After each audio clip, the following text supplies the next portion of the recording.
Y donde están 2 o 3 reunidos en su nombre, Él está. Hay suficiente quórum, ¿verdad? El Señor está aquí. ¿Alguien nos visita tal vez por primera vez? ¿Está aquí? Levante su mano. Bueno, en el primer culto sí hubieron algunos, pero hoy también podríamos invitar a otros que vengan a este culto también, ¿no? Este mes es un mes especial para la iglesia. Tenemos la Semana Santa, ¿verdad?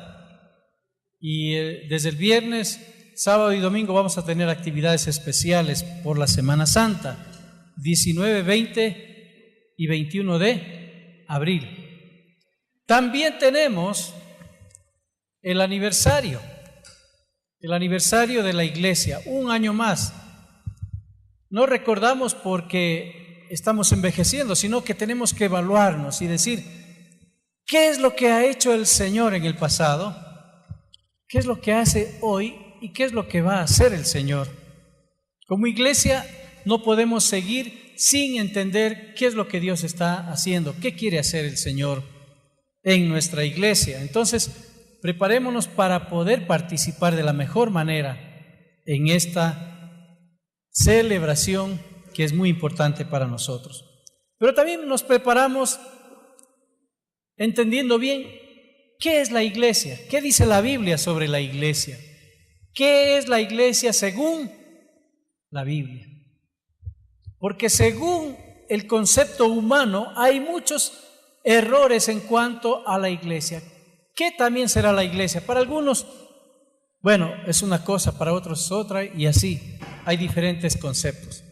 Y en primer lugar, vamos a ver lo que no es la iglesia. ¿Qué no es la iglesia? Un edificio. Vamos a la iglesia. Ya sé dónde queda, dicen, en la Pilaló y Sosoranga, ahí está la iglesia. Es un edificio, ¿verdad? Donde la iglesia se reúne, un edificio que ha sido adecuado para que aquí se reúna la iglesia. El templo, toda esta estructura, nos ayuda para hacer lo que necesita la iglesia.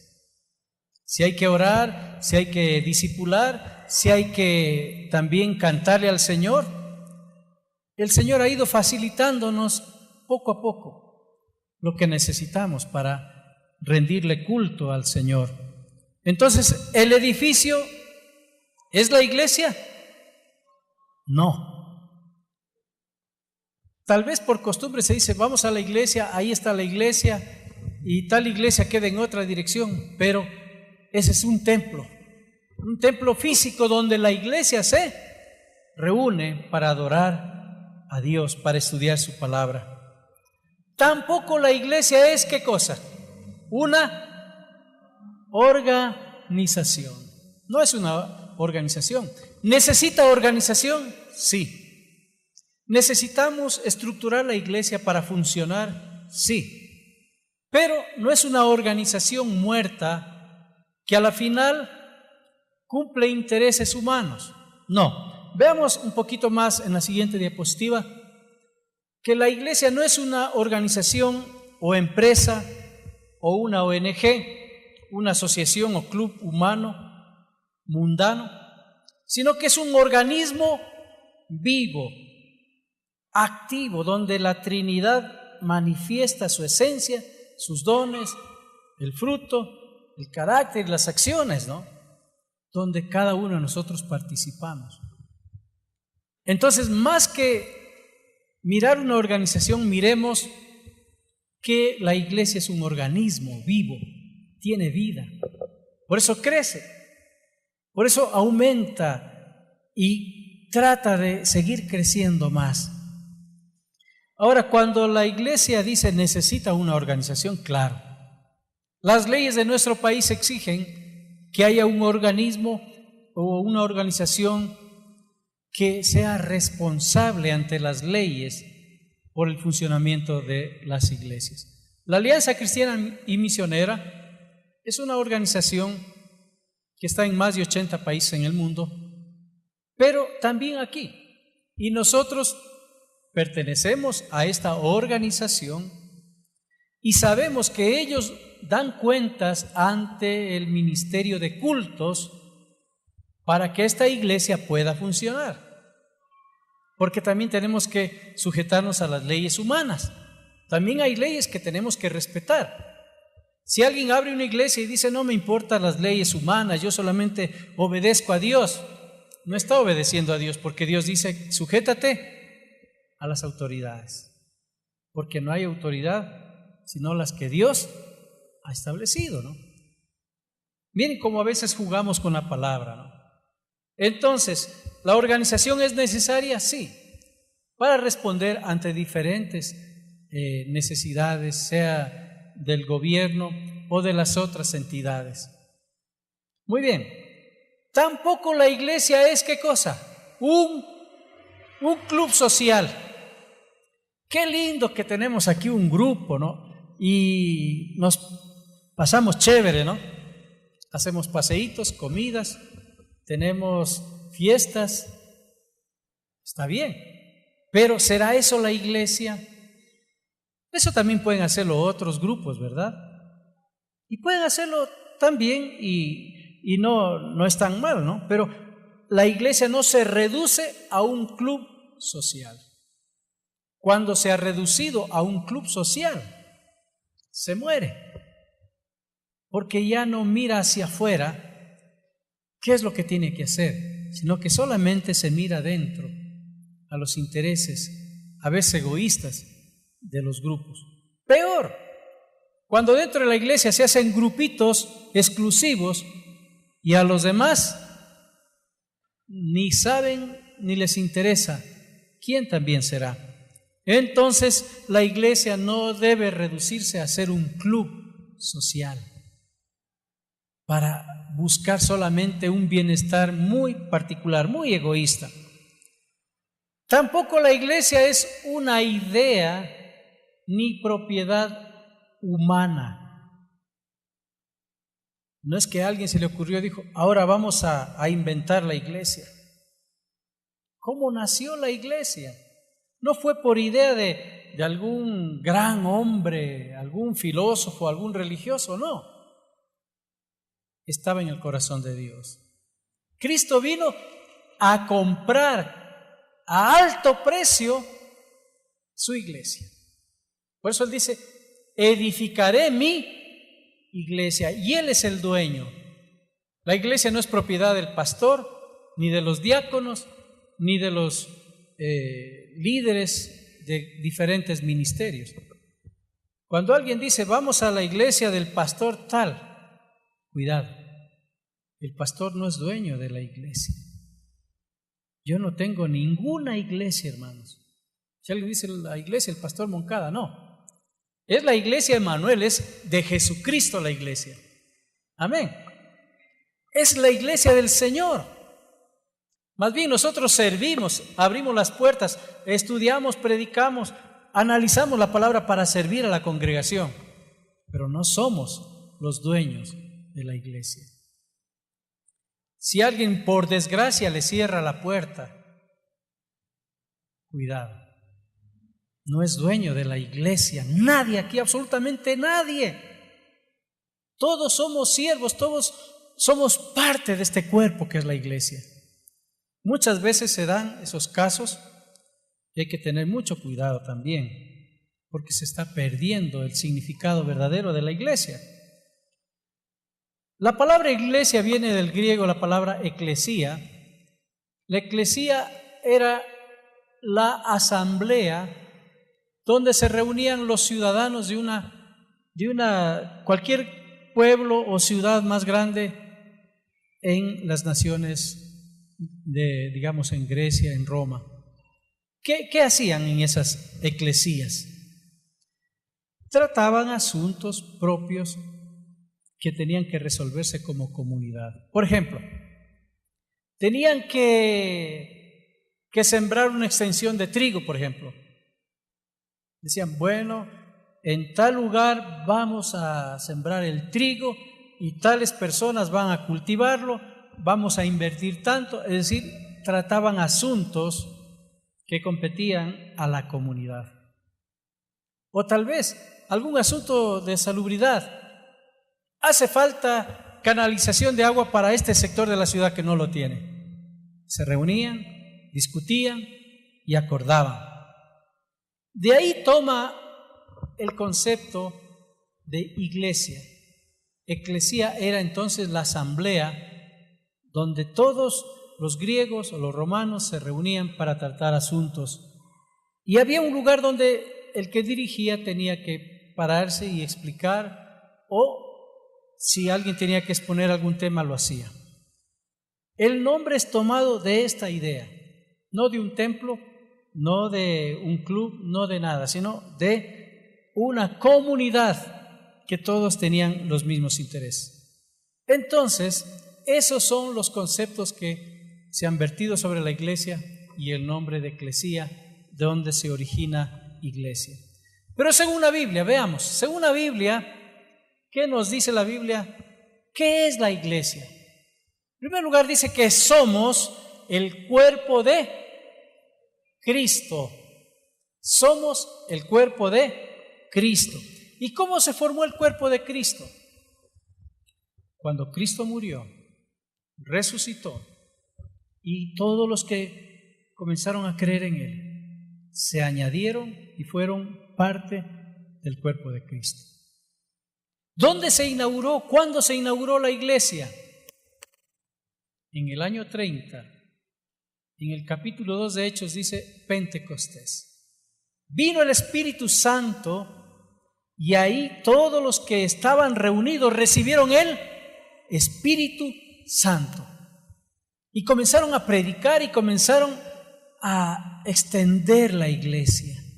Y todos los que eran bautizados, ahí sí ya eran como 3,000 bautizados que hubieron en esa época, ya eran parte de la iglesia. Ya se llamó iglesia. Y Pablo comienza a visitar ciudades y a fundar iglesias. Y después les escribe cartas. ¿Y qué dice? La iglesia que está en Roma, la iglesia que está en Corinto, la iglesia que está en Filipos, la iglesia que está en Tesalónica, la iglesia que está en Galacia. Todas las ciudades donde había fundado iglesias, Pablo les comenzó a escribir cartas. Pero no dice, vamos a escribir una carta al edificio que está en tal ciudad. No, el edificio no sabe leer, ¿no es cierto? Era la congregación, la eclesía. Todos los que habían nacido de nuevo y creían en Jesucristo eran la iglesia, el pueblo de Dios. Y al principio, ¿cómo estaba conformada la iglesia? La iglesia comenzó a conformarse de judíos y gentiles, dos diferentes grupos sociales, culturales, totalmente diferentes. Y al principio sí hubieron pugnas entre judíos y gentiles. Pero Pablo trata de ir quitando, de ir borrando las diferencias. Y por eso él dice, en Cristo ya no hay ni judío, ni gentil, ni griego, ni esclavo, ni libre, ni hombre, ni mujer. Todos somos uno en Cristo. Somos la iglesia, somos el cuerpo de Cristo. Qué tremendo, ¿no? Esto nos debe de cambiar la expectativa y también la mentalidad en cuanto a qué es la iglesia. Y cuando usted está en el grupo, en la iglesia, usted sabe comportarse como un hijo de Dios, sabe respetar a los demás hijos de Dios. Entonces, si esta iglesia no tenía límites, prácticamente la iglesia se ha extendido por todas partes, todos los países. En Hechos 1:8, alguien que lo lea, por favor. ¿Qué dice Hechos 1:8? Léale, por favor.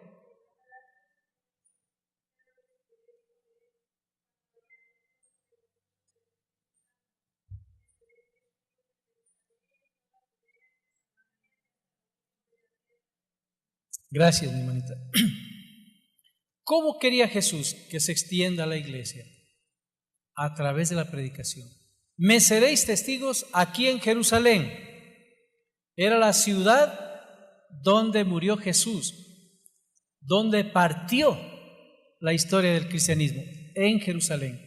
De ahí toda la provincia que se llamaba Judea. Luego la provincia vecina que se llamaba Samaria. Y luego hasta lo último de la tierra, Pilaló y Sosoranga. Mirándolo desde allá, ¿no? Estamos prácticamente al otro lado, ¿no? Y ahí, en todos los países, hay cristianos. Hay hombres y mujeres que adoran a Jesucristo. Hay hombres y mujeres que han nacido de nuevo y son parte del cuerpo de Cristo. Veamos en lo que nos dice 1 Corintios 12:27. ¿Qué nos dice? ¿Alguien que lea en la pantalla, por favor?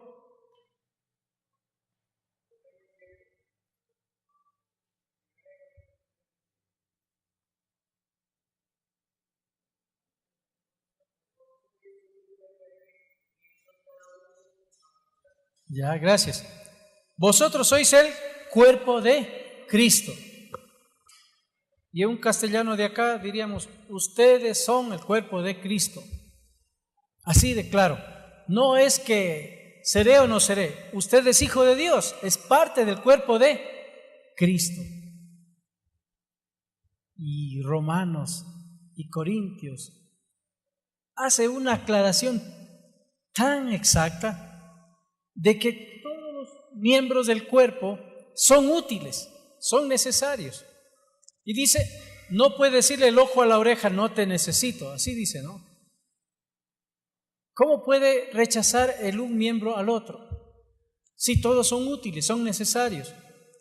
¿Qué pasa cuando perdemos nuestros ojos? El oído no puede ver y decir, por acá vamos, no. Necesita de los ojos, el cuerpo necesita de oídos, de todos los miembros del cuerpo. Por esa razón, el rechazar a los miembros del cuerpo es irse en contra de Cristo mismo. Veamos lo que dice 1 Corintios 10:17. 10:17. Si alguien ya tiene, por favor.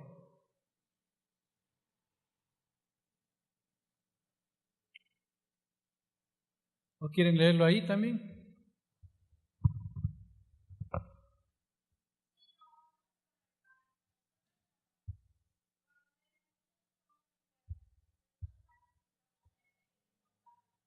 Gracias. Hemos hoy día coincidido con la Santa Cena y este tema. Uno solo es el pan, de ese pancito se hacen pedacitos y se distribuye a todos, ¿verdad? Pero a la final somos muchos, somos un solo cuerpo, pero participamos del mismo pan. El pan sigue siendo pan. Nosotros somos el cuerpo de Cristo. Ese concepto hay que aclararlo, hay que afirmarlo más cada vez, porque todavía algunos piensan que el pancito se transforma en el cuerpo de Cristo.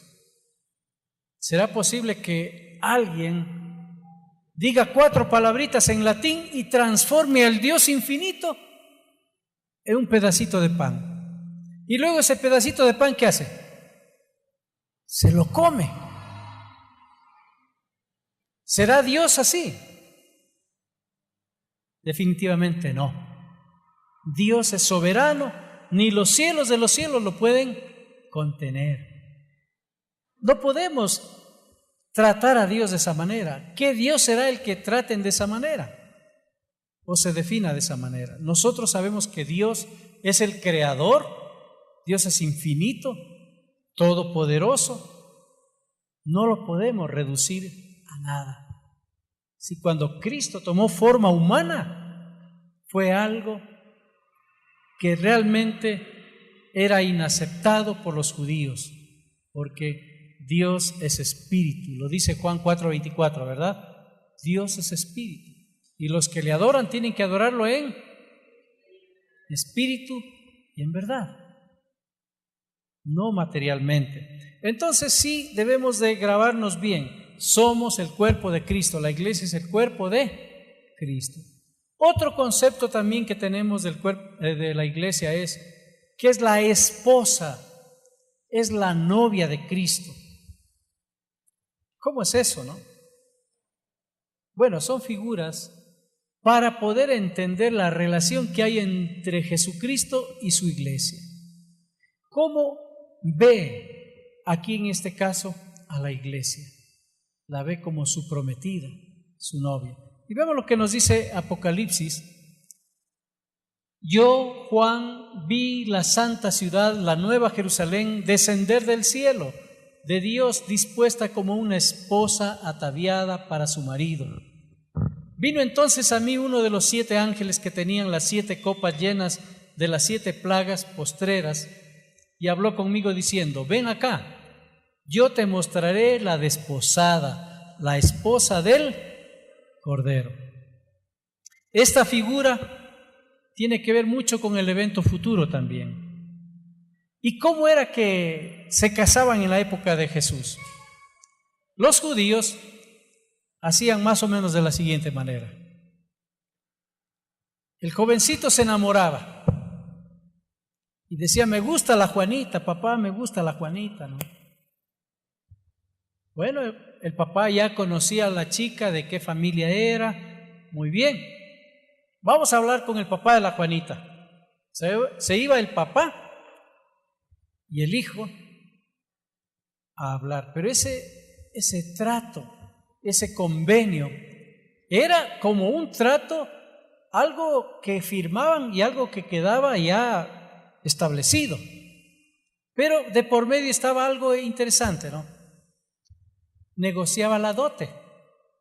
El suegro decía: bueno, tanto me das. ¿Y por qué cobraba el suegro? Porque a veces nos ponemos a pensar, ¿por qué tiene que cobrar el suegro, no? Es que antes los hijos eran parte de la producción familiar. Un hijo trabajaba para la familia. Desde que tenía sus 10, 12 años ya trabajaba en el campo, trabajaba cuidando los animales. Y generalmente las hijas jovencitas traían el agua de lejos, pastoreaban las ovejitas, es decir, producían. Y el suegro decía: si te me llevas a mi hijita, a la Juanita, ¿quién me va a cuidar las ovejas? ¿Quién va a traer el agua del pozo? Y así hay historias en el Antiguo Testamento, ¿verdad? ¿Dónde consiguió esposa Isaac? Le fue a ver uno de los criados de Abraham. ¿Dónde le conoció? En el pozo. Así era la tradición. La mujer judía trabajaba desde muy pequeña. Entonces el suegro decía: tanto vale mi hija. Y hasta ahora en algunas culturas orientales, me das 50 cabras y puedes casarte con mi hija, ¿no? Así negocian, ¿no? Bueno, una vez que quedaba hecho el trato, el novio se regresaba con su papá y en la casa, al lado de la casa del padre, comenzaba a construir una casa para la nueva pareja. Y él trabajaba duro, comenzaba a criar, a comprar más animalitos para poder tener un sustento propio. Sembraba a lo mejor, es decir, quería tener un sustento para su esposa. Y una vez que ya veía que las cosas se habían más o menos arreglado, regresaba con sus amigos. Y en la noche, con antorchas, con instrumentos musicales, ellos hacían un desfile hasta la casa de la novia. ¿Qué hacía la novia? Híjole, buscando perfumes, buscando ropas, buscando algo especial, porque llegaba el día de la boda. A lo mejor se cuidaba totalmente, ¿no? Quería llegar a su boda como debía ser. sabía que el día de la boda era un día muy especial, porque vendría el novio que ya estaba desposado. No es que, como ahora los novios no significa nada, ¿no? Allí era que una vez que ya hacían el trato, ya quedaban comprometidos como casados. Ya era una relación, aunque no se hubieran acostado todavía como esposos, pero ya era un trato de matrimonio. La boda era algo que decía a la comunidad públicamente: somos esposos.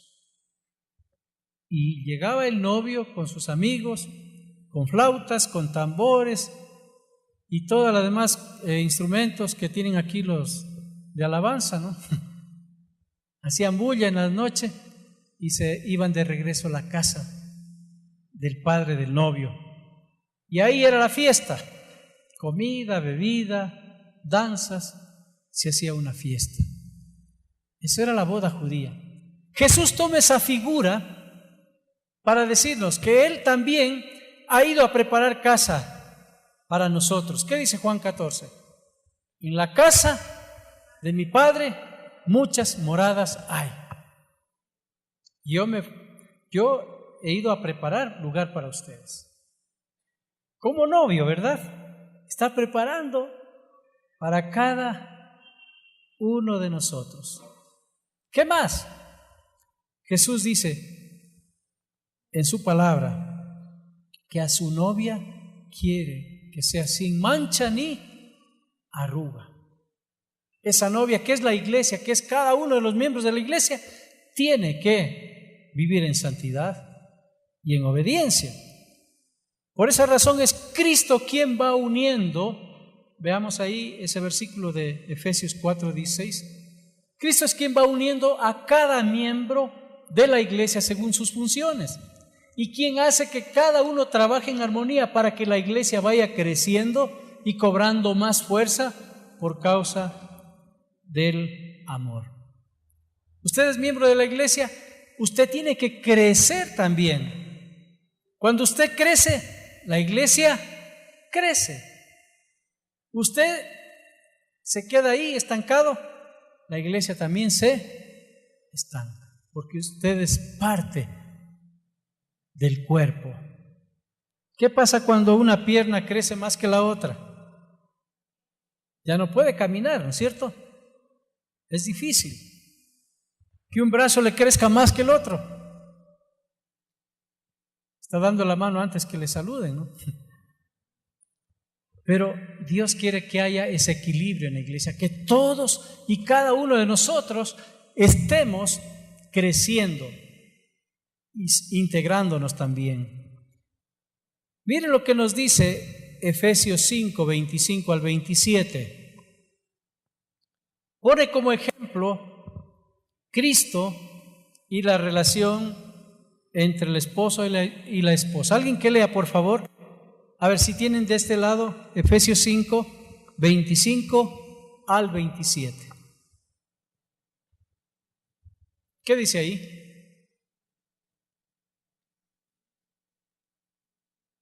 Mi hermano Luis Alberto, léale, por favor.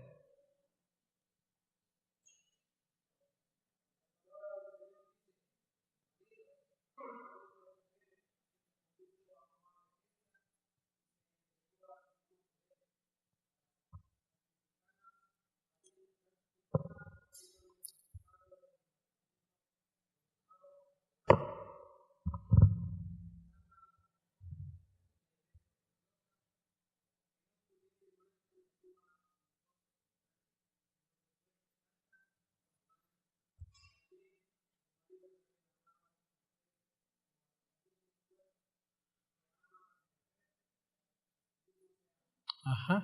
Gracias, mi hermano. Vemos aquí que Cristo amó a la iglesia y se sacrificó por ella, murió por ella. Pero Él a la vez está preparando una iglesia que sea sin mancha ni arruga, una iglesia gloriosa, una iglesia que sea digna de Él.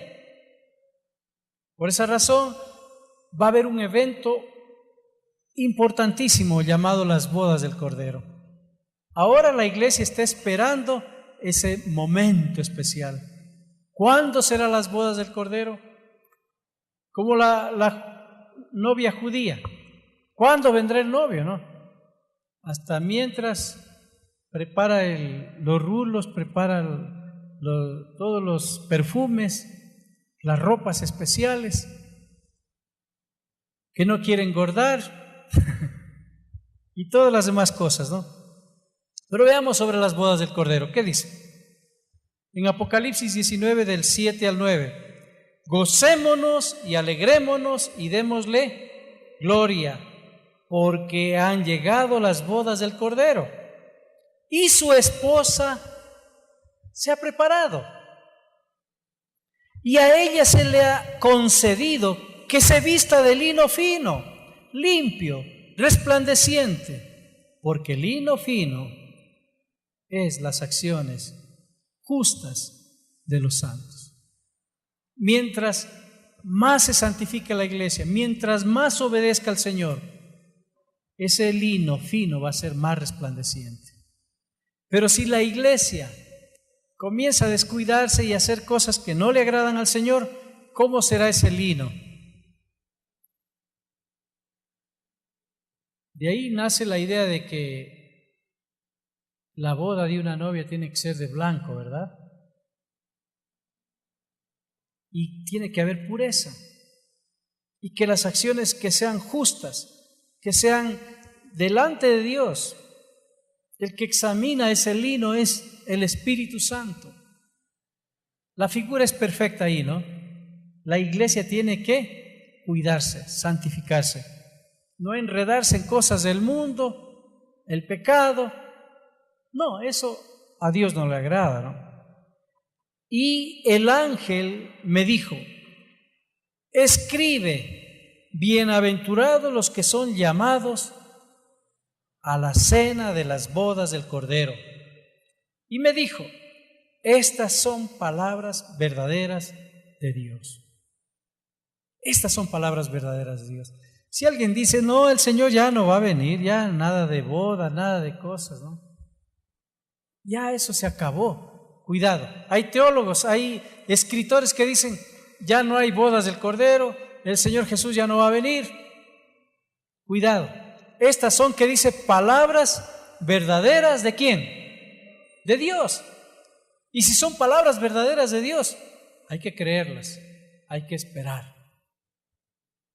La iglesia que no espera, la iglesia que no le da importancia a la segunda venida del Señor, está perdiendo su propia identidad de llegar a esa boda limpia y como debe ser. Y por último, el Señor vendrá a llevar su iglesia. ¿Qué tenemos que hacer? Estar preparados. Estar preparados. ¿Por qué? Porque el Señor quiere llevar a su iglesia, la que compró a precio de sangre, la quiere tener junto a Él y celebrar esa unión con las bodas del Cordero. Se habla del arrebatamiento, se habla del lugar en que el Espíritu Santo va con su iglesia y va a esas bodas del Cordero. Tal vez nos gusta otros pasajes de la Biblia, pero este a lo mejor no lo hemos tomado muy en cuenta, porque nos implica